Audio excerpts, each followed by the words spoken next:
Salam, hər vaxtınız xeyir olsun əziz dostlar. Hansı ixtisas verilişi efirdədir? Bu il imtahan verən hər kəsi ən çox maraqlandıran suallardan biri və birincisi imtahan keçid balları necə formalaşa bilər? Elə bugünkü mövzumuz da məhz budur. Söhbət üçün Dövlət İmtahan Mərkəzinin şöbə müdiri Xanlar Xanlarzadə qonağımızdır. Xoş gəlmisiniz Xanlar müəllim. Hər vaxtınız xeyir olsun. Mən də sizə eyni zamanda efir qarşısında əyləşən tamaşaçılarımızı salamlayıram. Bayaq da söylədiyim kimi bütün abituriyentləri maraqlandıran hər dəfə bir sual olur. Baxmayaraq ki, biz hər dəfə suallar çətin və asanlara bölünməməlidir. Bütün uşaqlar, bütün abituriyentlər, bütün gənclər bütün suallara cavabı yaxşı bilməlidirlər desək də, hər dəfə belə bir sual yaranır ki, görəsən keçid balları necə formalaşacaq? Düşəcək balların çoxsu, yoxsa əksinə arta bilər? Gəlin mən sizə bir sadə bir formulu deyim. Ona görə də həm valideynlər, həm də abituriyentlər onu yadlarında saxlasınlar.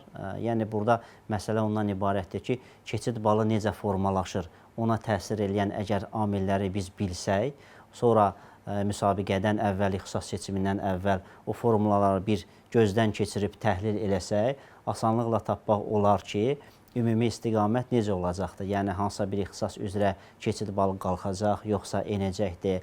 Keçid balının formalaşmasına təsir eləyən bir neçə amil var. İlk növbədə abituriyentlərin sayıdır. Yəni müsabiqədə nə qədər abituriyent iştirak eləyir. Ona görə də bir qədər mən istərdim ki, səbirli olsunlar. Bizim imtahanlarımız başa çatsın. Çünki birinci mərhələ buraxılış imtahanları artıq olubdur. Ancaq blok imtahanları ikinci mərhələ qarşıdadır. Və bu imtahanlar bitəndən sonra biz nəticələri elan eləyirik. Orada abituriyentlərin imtahan nəticələrinin ballar üzrə paylanmasını ictimaiyyətə təqdim eləyirik. Bax, o paylanma cədvəlinə baxmaq lazımdır. 10 ballıq intervallarla göstəririk ki, müsabiqədə nə qədər adam iştirak eləyəcək. Bax, 150 baldan düz 700 bala qədər sayı biz təqdim eləyirik. İndi bu bizə nə verə bilər? Tutaq ki, mən baxıram, 600-dən yuxarı bal toplamışam. Tutaq ki, 610-dan mənim balım yuxarıdır. Ötən ilki eyni göstərici ilə müqayisə eləyə bilər ki, görüm uşaqların sayı artıbdır, yoxsa azalıbdır. Yəni, həmin baldan çox toplayan insan nə qədərdir, abituriyent nə qədərdir? Burada sadədir də, əgər müsabiqədə iştirak edən abituriyent sayı artırsa, yəni çoxalırsa, bu o deməkdir ki, rəqabət güclü olacaq və keçid balı qalxacaqdır. Yox, uşaqların sayı azalırsa, onda o əksi olacaqdır. Yəni keçid balı aşağı düşəcəkdir. Bu bir amildir. Yəni abituriyentlərin sayına fikir vermək lazımdır. Amma sonda indi qoy bizim hələ blok imtahanlarımız keçirilsin. Blok imtahanlarımızdan sonra söhbət müsabiqədə iştirak etmək hüququ olanlardan gedir. Yəni ona baxmaq lazımdır. Ümumi say indi artıqdır, bəli. Hər il onsuz da daha çox abituriyent ali təhsil müəssisəsinə qəbul olmaq üçün sənəd verir. Amma bir də var, müsabiqədə iştirak etmək hüququ qazananlar. Müsabiqə şərtləri də yeri gəlmişkən onu deyim, bunlar dəyişmir. 200 bal sizin ümumi nəticəniz olmalıdır, 100 bal isə blok imtahanından olmalıdır. Amma kimlər bax bu balı toplayacaq və nə qədər bal toplayacaq? Birinci amil, ona indi baxacaqlar. İxtisas seçimindən öncə biz bunu dərc eləyəcəyik. Daha sonra plan yerlərinin sayı, yəni nə qədər hansısa bir bəli ixtisas üzrə plan yeri nə qədər ayrılıbdır. Adətən belədir ki, tendensiya arta gedir. Yəni hər il ötən illə müqayisədə daha çox plan yeri təqdim olunur. Bu da abituriyentlərin imkanlarını daha da genişləndirir. Çünki yer nə qədər çox olsa, onda ora qəbul ola biləcək abituriyentlərin sayı da qalxır. Yəni çox olanda artır. Bax indi ona baxmaq lazımdır. Çox vaxt onu qarışdırırlar. Bəzən görürsən ki, ümumi artım var, amma hansısa konkret bir ixtisas üzrə əksinədir. Bu azalıbdır. Bax, baxmaq lazımdır, müqayisə aparmaq. Ümumi, yəni o, deyək ki, mənzərə ilə yanaşı, konkret məsəl üçün ixtisaslara da baxmaq olar ki, görəsən artıbmı, yoxsa azalıbmı? Əgər plan yeri artırsa, onda keçid balı daha aşağı formalaşacaq. Çünki ora müraciət edənlərin, ora qəbul olmaq istəyənlərin sayı çox olacaqdır. Yox, plan yeri azalırsa, bu əksi baş verəcəkdir. Sonra isə abituriyentlərin hərə öz evində o seçimi həyata keçirir də, hansısa bir ixtisasa bir də görürsən ki, populyar ixtisasdır, məsəl üçün mən deyirəm, nəsə bir olur, bir dəb yaranır. Məsələn, IT. Məsəl üçün, bəli, İlk ola ildə bilər. Görürsüz, tutaq ki, artma tendensiyası ilə tutaq ki, gedir. Bəzən görürsən ki, və yaxud bəlkə onu siz əvvəlcədən bilə bilməzsə, hansı bir ixtisasa kimlər meyl eləyəcəkdir, kimlər onanı seçəcəkdir. Bax, bu abituriyentlərin nəticələridir, onların sayıdır, bir də ki, plan yerləridir. Bax, bunlar keçid balının formalaşmasına təsir göstərir. Amma mən istərdim ki, mexaniki olaraq bu məsələyə yanaşmasınlar ki, hə, mənim balam bu qədərdir, ötən illəri keçid balı bu qədər olubdur. Bəs necə yanaşsınlar xanlar müəllim? Bilirsiniz, mən təklif edərdim ki, hər bir abituriyent, bax, bu Dövlət İmtahan Mərkəzinin elə özünün də peşə seçimi ilə bağlı, o istiqaməti bilmək üçün peşə seçimi testləri var. Tutaq ki, sən o testlərdə iştirak edə bilərsən və özünün müəyyən edə bilərsən hansı sahəyə uyğun gələ biləcəyini. Çünki müəyyən suallar var da, psixometrik tutaq ki, testlərdir, suallardır verirsən, ona əsasən öz bir şəxsiyyət tipini müəyyən edə bilərsən ki, sən hansı peşəyə uyğunsan. O peşədə sən çalışa biləcəksənmi? O peşəni qurtarandan sonra, o oxuyub institutu qurtarandan sonra doğrudan da həmin ixtisas, həmin sahə üzrə çalışmaq istəyəcəksənmi? Bax, bunlar vacibdir. Yəni, bunlar əvvəlcədən müəyyən olunmalıdır. Universitetlərə... Çox əvvəldən hətta. Bəli, hətta çox əvvəldən. Nəinki onu texniki olaraq biz 10 gün müddət veririk. Amma çox təəssüf ki, hamı o 10 gün ərzində nəsə etməyə çalışır. Bəli, 10 gün heç nə vermir abituriyentlər. Onlar əvvəlcədən düşünməlilər. Mən deyərdim 9-cu sinifi bitirəndə artıq. Daha aşağı siniflərdən onu müəyyən eləmək lazımdır. Bəzən seçim arasında qalır, tutaq ki, nəyisə, universitet seçimi arasında qalır. İndidən universitetlər açıq qapı günləri keçirirlər. Baxmaq lazımdır, hər birinin saytını izləmək lazımdır. Girib oradakı hər bir fakültələrlə, ixtisaslarla bir tanış olmaq lazımdır. Bilirsiniz, oturub gözləsəm ki, hansısa bir ixtisas peşə haqqında mənə hardansa bir məlumat gələcək, bunu müəyyən eləyə bilmərsən. 11-ci sinif uşağına da başa düşmək olar da, indi o nə bilsin ki, hansı daha yaxşıdır, məsəl üçün. Amma, bəli, amma özü də bir otursa, özü bir araşdırsa, hamının əlində bütün günü telefon var da. Biz bu telefondan mən istərdim ki, bu ərəfələrdə biraz daha faydalı istifadə eləyək. Girsinlər, araşdırsınlar, baxsınlar. Elə bilirsiniz, bu süni intellektlə bağlı Gemini olsun, ChatGPT olsun, istənilən bir sualı yazırsa, sənə bir istiqamət verə bilir də.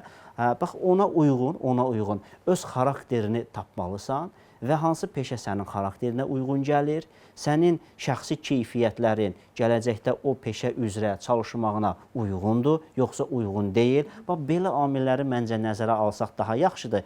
Nəinki, ay, mənim balım bu qədərdir, mən bu ixtisasa populyardır, mənim valideynim deyir ki, bəzən olur, valideynlər də öz arzularını sanki, mən valideynləri qınamaq istəmirəm, hər birimiz indi istəyirik ki, övladlarımız üçün yaxşı olsun, amma burada da bir qədər ehtiyatlı olmaq lazımdır ki, istiqaməti biz onlara düz verə bilək. Biz bu haqda bütün verilişlərimizdə demək olar ki, danışırıq. Xanlar müəllim, həm valideynlərə, həm abituriyentlərə demək istəyirik ki, özünüzü gördüyünüz və xasiyyətinizə uyğun peşələr seçin. Ola bilər ki, bu heç ali təhsil olmasın. Ola bilər ki, bu hansısa bir sənəti olsun, hansısa bir peşə ixtisası olsun. Bir mənalı vacib şəkildə. deyil. Bugün əgər sən öz işinin yaxşı peşəkarısansa, hər bir yerdən yaxşı imkanlar əldə eləmək olar, yaxşı pul qazanmaq olar. Həm də özünü xoşbəxt hiss eləyə bilərsən. Bax, əsas məsələ budur. Bəli, bizim keçən verilişimizdə olan qonağımızın da əsas məsələni gətirmək istədiyi məqam da bu idi. Əziz dostlar, mən nəzərinizə bir şey də çatdırım. Bizə WhatsApp-a öz suallarınızı yazıb göndərə bilərsiniz. Telefonumuz 055 202 50 05-dir.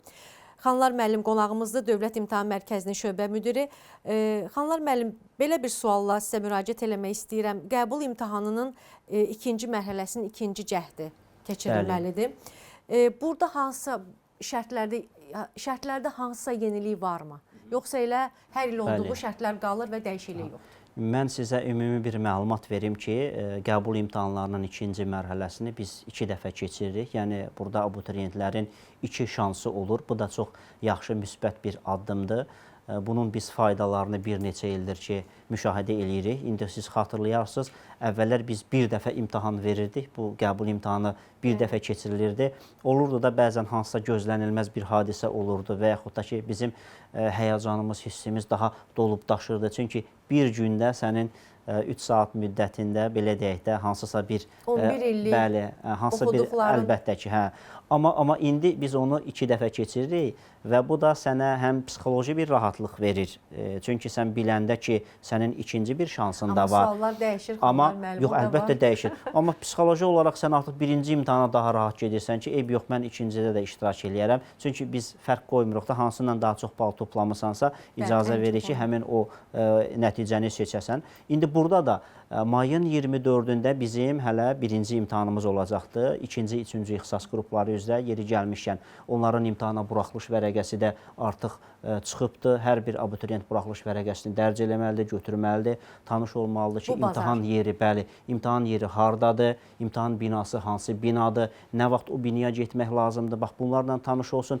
İyunun 7-sində biz birinci, dördüncü qruplar üçün olan imtahanı keçirəcəyik. Onun da buraxılış vərəqəsini yəqin ki, biz növbəti həftə öz saytımıza yerləşdirəcəyik. Daha sonra isə mən indi konkret tarixi belə tam da söyləmək istəməzdim. Çünki birdən dəyişə bilər. Ola bilsin gələn həftənin əvvəlində və yaxud da ki, bayram günlərindən sonra biz artıq siz dediyiniz ikinci imtahana qeydiyyatı elan eləyək.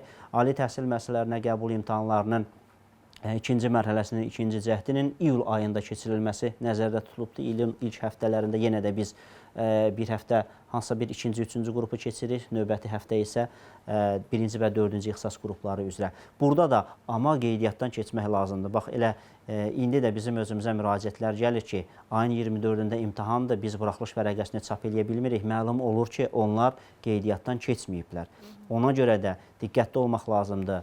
Dövlət İmtahan Mərkəzinin hansısa qaydalar ki, yox, sadəcə sən imtahana yazılmalısan. Yəni biz imtahanı bilmirlər buna abituriyentlər. Yox, bəzən görürsən ki, yazılmırlar. İndi mən demirəm bunun sayı çoxdur, amma hər dəfə biz artıq buraxılış vərəqəsini qoyanda məlum olur ki, bu adam əslində vaxtında qeydiyyatdan keçməyibdir. Ona görə Dövlət İmtahan Mərkəzinin saytını, sosial şəbəkələrini izləsinlər ki, və yaxud Telegram kanalına, WhatsApp kanalına üzv olsalar, orada biz anında məlumatı göndəririk də. Mən sizə belə bir sual vermək istəyirəm. Əgər gecikibsə, imtahan o buraxılış vərəqəsini almayıbsa, abituriyent hansısa bir problem yaşaya bilər və yaşaya bilərsə də bu tez öz həllini tapır. Çünki yox, qeydiyyatdan keçməyibsə, yox, biz nəsə eləyə bilmirik. Qeydiyyatdan keçməlisən. Yəni qeydiyyatdan keçirsən, onun əsasında biz buraxılış vərəqəsini sənə veririk. Hansı günə qədər qeydiyyat var? O tarixləri biz elan eləyəcəyik. Hardasa belə deyək də, adətən bir 10 gün müddət veririk ki, o vaxt ərzində onlar istədikləri ixtisas qruplarını seçsinlər. Bu söhbət ikinci şans üçün qeydiyyatdan gedir. Birinci üçün artıq başa çatıbdır, 24-ü və 7-si imtahanlar olacaqdır. Biraz ayıq olmaq lazımdır.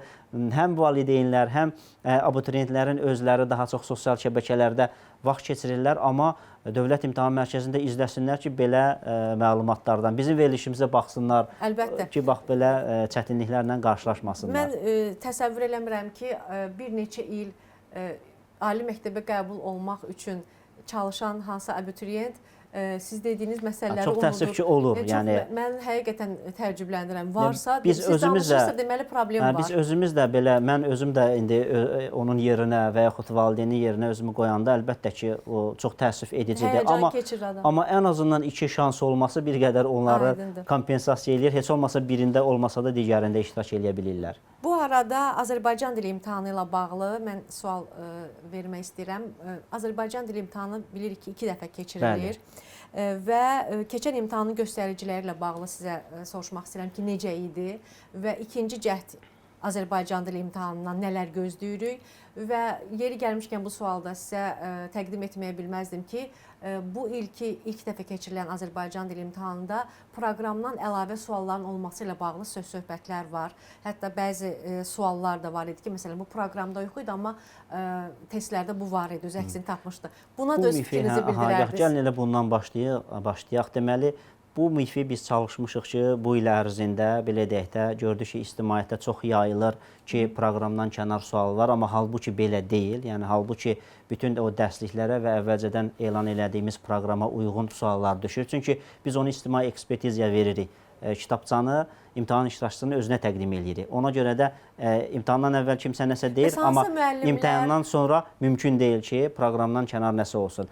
Bu il mən düşünürəm ki, bir qədər nail olmuşuq o mifi dağıtmağa ki, proqramdan kənar heç bir sual yoxdur. Heç bir sual yoxdur. Bir dənə də sual yoxdur. Dediyim kimi, kitabçanı veririk də, kitabçanı kimsə gətirsin bu sualı göstərsin ki, bəs bu proqramdan kənardır. Belə bir hal yoxdur. Gətirsinlər, sizə göstərsinlər, yoxsa belə dövlət imtahan mərkəzinə ümumiyyətlə, gətirsinlər? yox, heç belə deyək, bizə gətirmək də lazım deyil. Onsuz da olsa o çıxar ortaya. Siz məsəl üçün heç bax indi deyirsiniz proqramdan kənar. Görmüsünüzmü kimsə desin ki, bax bu sual proqramdan kənardır. Bax sosial şəbəkədə də hamı daxil olur, hamının şansı var. Varmı elə bir şey? Elə bir video qarşınıza çıxmış ki, kimsə desin ki, faktiki buydu.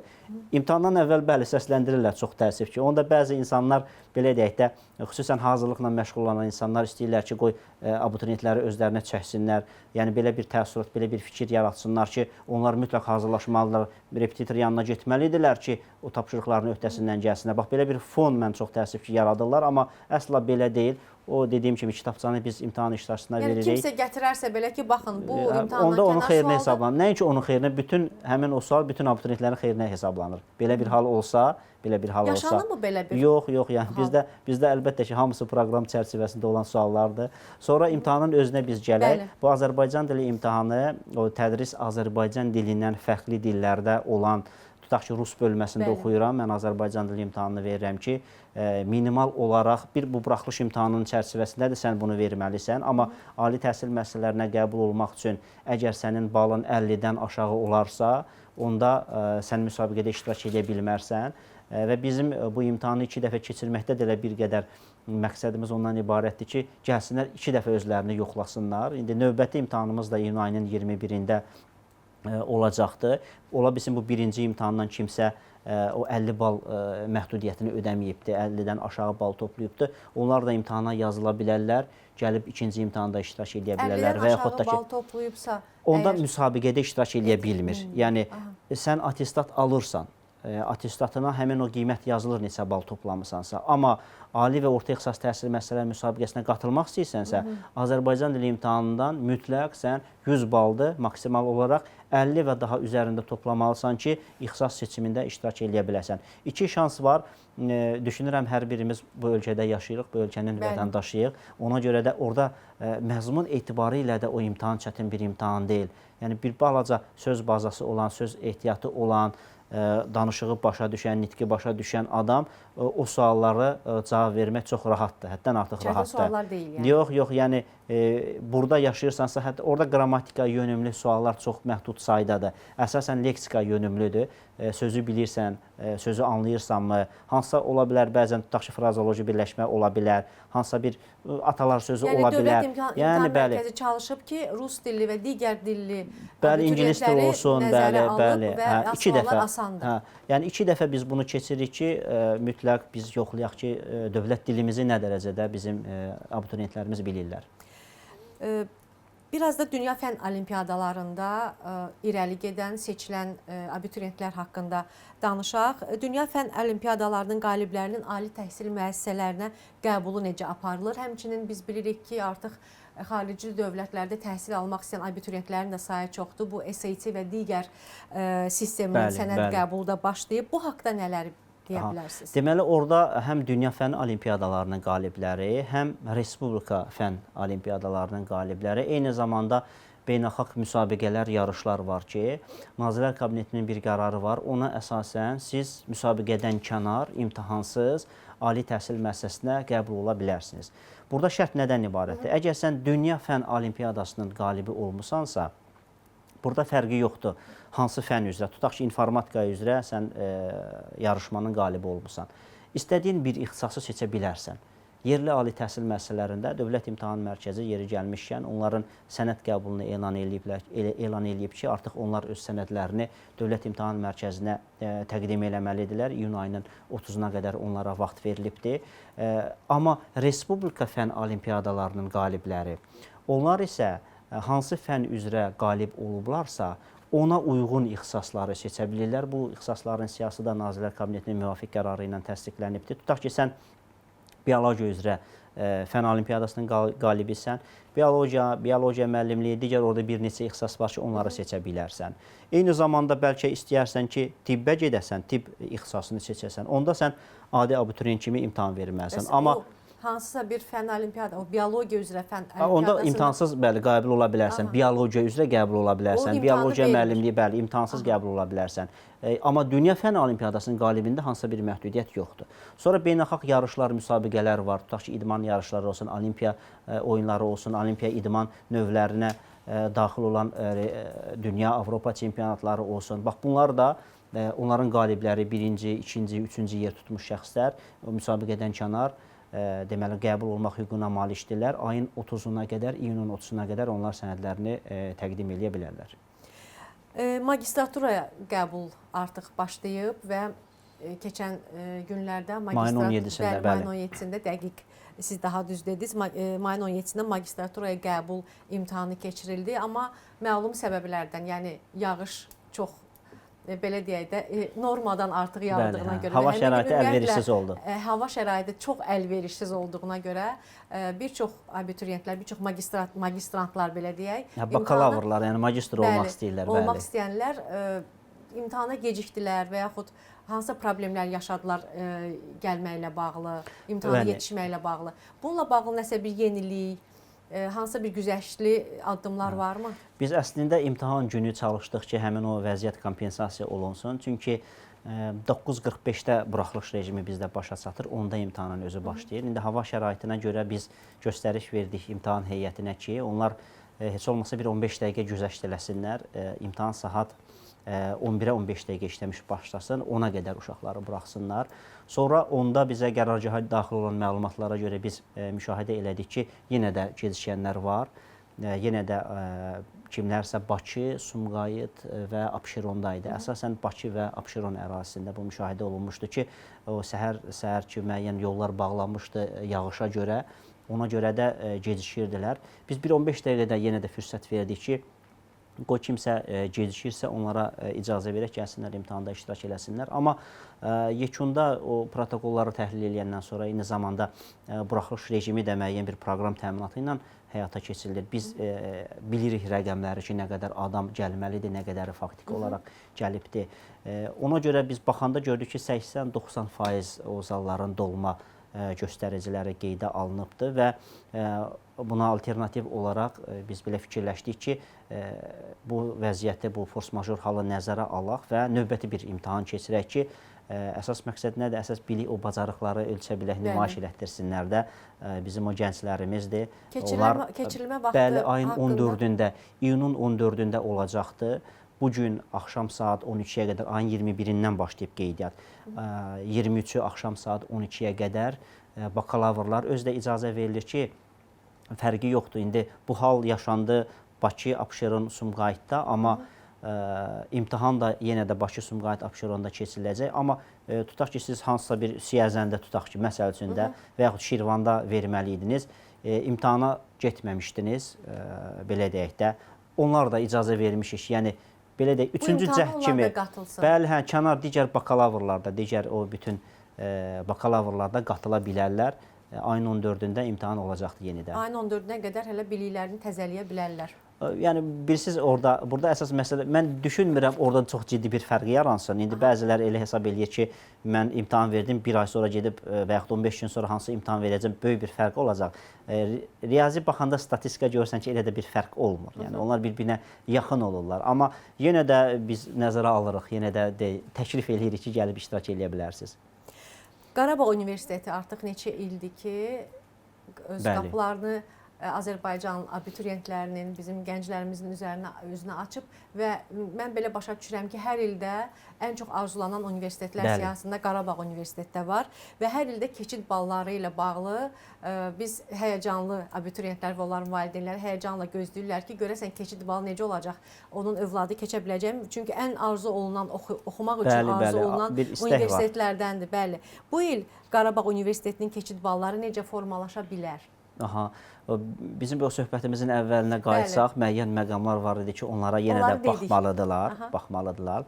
Ümumiyyətlə, Qarabağ Universitetinə bir orta qəbul balına əgər biz baxsaq, orada 450-dən yuxarıdır, 450, 60, 70, bax bu civarda söhbət orta baldan gedir. Yəni, ora qəbul olunan tələbələrin orta balından gedir. Top 10-luğa daxildir Qarabağ Universiteti, sevindirici haldır ki, yəni, belə deyək də, ora daha çox oxuyan, daha çox yaxşı bilikli, savadlı abituriyentlər orada oxumağa meyil göstərirlər. Yaxşı bir şərait yaradıblar, yaxşı onların yataqxana şəraiti var. Şəhərin özü, Xankəndi şəhərini bilmirəm, indi olmusunuz yoxsa necə.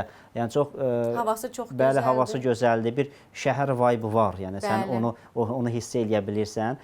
Ona görə də ətraf orada yaşayan digər rayonlardan gəlirlər və yaxud Bakıdan mənim nə qədər belə deyək də tanıdığım insanlar var ki, onlar Qarabağ Universitetində oxumaq istəyirlər. Amma həm də yaradılan şərait fərqlidir, gözəldir. Bəli, fərqlidir. Yaxşı onların kadr potensialı var. Hamısı təcrübəli müəllimlərdir.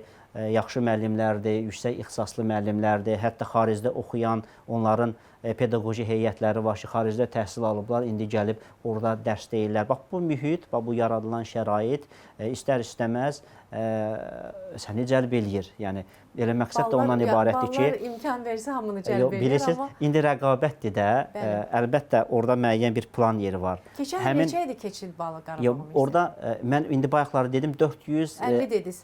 450, 60, 70 orta baldan söhbət gedir. Arta bilərmi?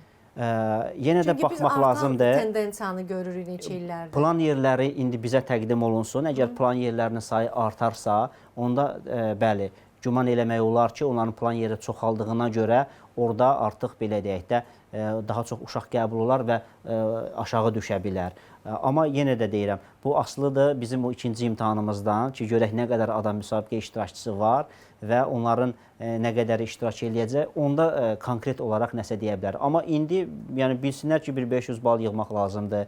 Ən azı bir 470 yığmaq lazımdır. Keçən ilkinə baxanda ki, biraz daha çox. Bəli, ki, siz orada deyək ki, təhsil almaq imkanı əldə edə biləsiniz. Qabiliyyət imtahanları ilə bağlı qeydiyyat başlayıb bildiyimizə görə və qabiliyyət imtahanında kimlər iştirak edə bilər? Sənədi qəbulu artıq bu da ən vacib məqamlardan biridir. İstəyirəm, yeniliklər varsa, Xanlar müəllim buradan qeyd eləyəsiniz. Bax, biz dedik ki, qrup imtahanları 1-ci, 2-ci, 3-cü, 4-cü qrup üzrə keçirilir. Bu qabiliyyət imtahanları da 5-ci ixtisas qrupuna daxil olan ixtisaslar üzrə, yəni xüsusi qabiliyyət tələb edən ixtisaslar üzrə keçirilir. Və burada da ən əsas məsələ odur ki, siz qeydiyyatdan keçəsiniz. Ayın 21-də başlayıbdır, iyun ayının 1-nə qədər davam eləyəcəkdir. Ali təhsil müəssisələri 11-ci sinif təhsil bazasından kollecə qəbul olmaq istəyənlər təsviri sənət istiqamətidir, idman istiqamətidir, musiqi sənətidir, bir də teatr, kino, yaradıcılıq. Bax, bu 4 istiqamətdir. Bu istiqamətlərdən birini seçə bilirlər və həmin o istiqamətə daxil olan 4 komissiyanı maksimal olaraq seçə bilərlər. Yəni, sən həm təsviri sənətə, həm də idmana verə bilmərsən. Yəni, bir sahə üzrə sənin qabiliyyətin belə deyək də. Ona görə də bax, onu nəzərə alsınlar. Komissiyalarla tanış olsunlar. Dövlət İmtahan Mərkəzinin saytında biz faydalı bölməsinə də yerləşdirmişik. Hansı komissiyalar var? Yaxın günlərdə yəqin ki, ola bilsin bayramdan sonra ayrıca biz broşuralar, kitabçalar çıxardırıq. Hər istiqamətə aid musiqi sənəti olsun, idman olsun, onlarla tanış olsunlar.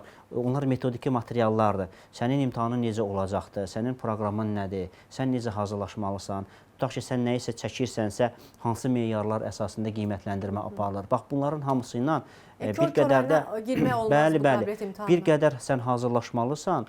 Ən azından o xırda məsələləri bilməlisən ki, imtahanda sən belə deyək də nə gözlənilir artıq səndə məlumat olsun. Sən necə çəkəcəksən, nəyə fikir verəcəksən, onun quruluşuna. Bəli, yəni o müəyyən meyarlar var da. Ona görə də mən tövsiyə eləyirəm ki, həmin o kitabçaları əldə eləsinlər, ona uyğun hazırlaşsınlar ki, o qabiliyyət imtahanlarını uğurla versinlər. Qabiliyyət imtahanlarında əgər siz orada balla qiymətləndirilən komissiyalar var və yaxud da ki, məqbul, qeyri-məqbulla qiymətləndirilənlər var. Onu keçəndən sonra artıq sənə icazə verilir ki, belə deyək də, ixtisaslaşma seçimi vaxtı qabiliyyət tələb edən ixtisası da yazasan. Xanlar müəllim və biz demək olar ki, bir çox məqamlara toxunduq bugün. Abituriyentləri və onların valideynlərini maraqlandıran bir çox sualları çalışdıq ki, cavablandıraq. İndi nə qədərinə müəssər olduq bilmirəm, amma maraqlı məqamlardan biri də buraxılış imtahanı, yəni məktəbdən buraxılış imtahanlarının ilə ilk blok imtahanları arasında olan o bir neçə aylıq məsafə, yəni bir neçə aylıq vaxt məsafəsidir. Yəni çox müəllimlər ilə, abituriyentlər ilə uşaqlar özləri də deyirlər ki, buraxılış imtahanı tez olur mart ayında və blok imtahanları gec başlayır və bu ərəfə, həm də onların ballarının açıqlanması onları üzən bir ərəfədir. Dövlət İmtahan Mərkəzi artıq neçə illərdir ki, məhz bu tendensiya ilə imtahanları keçirir. Ümumiyyətlə, bu ara məsafənin azaldılması işin xeyrinə ola bilər. Buradasınız deyə mən bu sualı sizə verməyə bilmədim. Mart ayında çox vaxtı belə deyək də bir qınayırlar biz ki, Dövlət İmtahan Mərkəzini ki, imtahanı daha siz tez keçirirsiniz. Amma mart ayında bizdə bu buraxılış imtahanları ki var. Burada bacarıqlar yoxlanılır. Əsasən imtahan biliş yox, bacarığın yoxlanılması istiqamətindədir və ona görə də həmin dövrə qədər sizdə onsuz da o bacarıqlar ya formalaşıbdır, ya da ki formalaşmayıbdır.